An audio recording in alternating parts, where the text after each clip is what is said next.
Meta environment. ENVIROMETA. That's what it is. We Yeah. made that. Let's do some Litter picking. litter picking. Let's do it.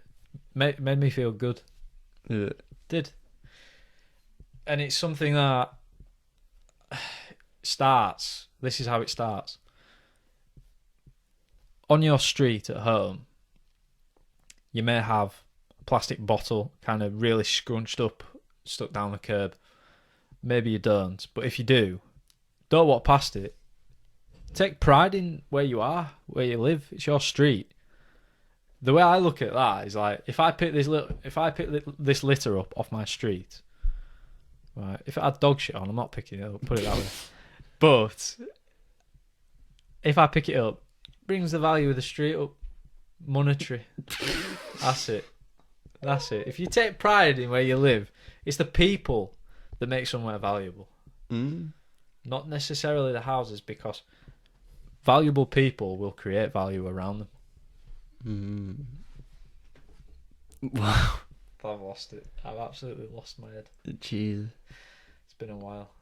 But with the litter picking thing, I think sometimes I don't know. I just feel some, like neglect to wanting to pick something up that somebody else has dropped. And I felt that a lot when you did that thing, because I was just like, fair enough. It's just hard to get my head around, sort of. Not in terms of like, oh, why would you do that? Just, I mean, like, why am I doing this for somebody else who should be respecting it? I think what I would say to that is, what would a teacher say at a primary school to a child? Pick up your litter. They would say, lead by example. Like, you got to lead by example, surely. I completely agree with where you're coming from, because why should you have to do that? Because if you've got the audacity to throw it, there are occasions, I don't know when they occur, I can't give an example of how it occurs, but there are occasions where you've got no option but to throw something on the floor. Right? There just are. But that's what needs to change, is when people's idea of when they don't have an option but to throw it on the floor. If everybody was of the mindset that you just don't need to throw it on the floor. There's no need for it. You can do something else with it. Take it with you. That's what needs to change, I think. That's critical thinking.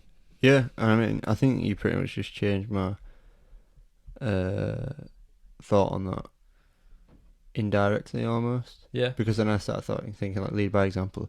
And then I think of that company that has like put them huge nets out in the ocean to catch all the litter in the ocean. Mm-hmm. And that makes me think like that's a great thing to be doing, because that could be killing the wildlife and everything like that. And it's similar over here. Here's something that my dad told me yesterday. At the moment, so he watched a programme on TV about councils recycling. Sounds really fun. I'm sure it wasn't. Anyway, he explained the key information. Don't know where this video was from, don't know how reliable it is, but it was on TV, so it's got some credibility. Basically, the councils have, say, whatever amount of recycling they get, 50% of that is what they can deal with. They've got the facilities to deal with it. The other 50%, guess what they do with it? Dump it. Oh. Sell it to these huge power plants. Guess what they do with it? Burn it. Burn it to create power. Thus, the toxins or whatever, there's a word for it. I'd say emissions, whatever, from burning said recycling that's left over actually outweigh the positives of recycling the other 50% or whatever percentage. So they don't like try cap it off and stop the toxins getting out. So apparently, I don't know that, but apparently, what I thought you were going to say, the councils are tied into these like agreements for tens of years that are worth millions of pounds to these companies. So they've got their hands tied. How bad is that? Like, is that Mr. Burns running that plant? Like, is that what Mr. Burns is based off? Surely. Mm. I don't know if I'm sort of funny here. My back's been twinging the last couple of days. That's a bit crazy. I need to relax. That's ridiculous, isn't it? Mm.